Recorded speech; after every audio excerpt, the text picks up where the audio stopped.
একদিন নদীতে সাঁতার কাটার সময় ছেলেটি হঠাৎ খেয়াল করল তার ঠিক পেছনে অদ্ভুত এক প্রাণী তাকে ঘিরে ঘুরপাক খাচ্ছে। ছোট প্রাণীটি মিষ্টি গলায় ডাকছিল আর বারবার ছেলেটির দিকে এগিয়ে আসছিল। কাছে এনে ভালো করে দেখেই সে বুঝতে পারল এটি একটি ছোট্ট নদীর ভোঁদর বা উট বিড়ালের বাচ্চা। আশেপাশে তার মা বা কাউকেই দেখতে না পেয়ে ছেলেটি বুঝতে পারল অবুঝ বাচ্চাটি হয়তো হারিয়ে গেছে।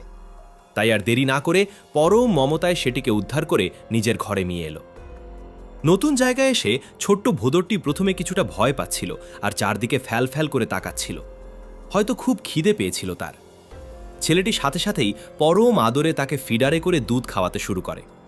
পেটে খাবার পড়তেই আনন্দে যেন তার লেজ নাড়া থামছিলই না। পেট পুরে খাওয়ার পর মুহূর্তেই কেটে গেল তার সব ভয়। ছেলেটির হাত আঁকড়ে পরম শান্তিতে ঘুমে ঢলে পড়ল সে। আর ঘুম থেকে উঠে যেন এক মুহূর্তের জন্য আর ছেলেটিকে ছাড়তে রাজি নয় সে। সে যেখানেই যায় পিছু পিছু লেজের মতো ছুটে চলে ছোট এই আদুরে প্রাণীটি। ছোট্ট ভোঁদরটির মায়াবী রূপে মন গলে গেল পরিবারের সকলেরই।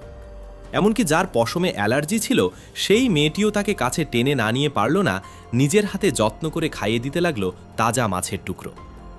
উপকারের প্রতিদান দিতে যেন ও পিছুপা হল না। একদিন নদীতে চড়ে যাওয়ার সময় সে নিজে কষ্ট করে কাঁকড়া শিকার করে এনে উপহার দিল ছেলেটিকে।